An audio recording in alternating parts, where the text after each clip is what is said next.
God mad fortjener Lurpak, og gode fans fortjener godt content. I 2014 satte Lurpak sig for at spejse deres digitale tilstedeværelse op og skabe en contentfortælling, der over hele året kunne inspirere, involvere og underholde danske foodlovers. Og hvilken bedre souschef til at hjælpe med opgaven end tv-showet MasterChef.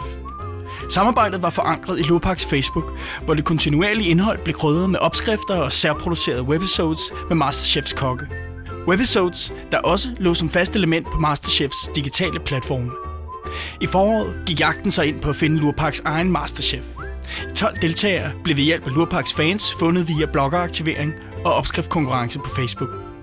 De 12 deltagere indtog i forsommeren MasterChef-studiet, hvor de fik stillet opgaver og blev bedømt af MasterChef-kokken Thomas Kasberg. Alt blev filmet og anvendt på Lurpaks Facebook, og der var live-opdateringer på dagen. Vinderen blev Thomas Alkayaka, der i efteråret påbegyndte optagelserne til julemasterchef, hvor han skulle optræde i tv-showet som gæstedommer, og deltagerne lavede hans signaturret. Ikke alene havde Lurpak været tv-programsponsor hele året og udviklet inspirerende social content med hjælp fra MasterChefs kokke. Men Lurpak var også de første nogensinde til at have en brugerrekrutteret ambassadør med i selve MasterChef-showet. I Thomas har Lurpak fundet en sand foodlover i øjenhøjde med målgruppe. Og naturligvis fortsætter samarbejdet mellem Thomas og Lurpak. Det blev i december til blandt andet 4 advent-webisodes med hjertevarm inspiration til julemenuen.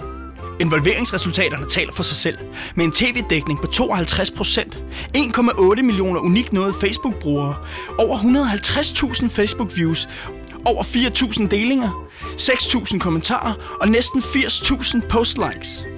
Den gennemsnitlige respons per post er endt i intet mindre end indeks 294 i kategorien. Velbekomme.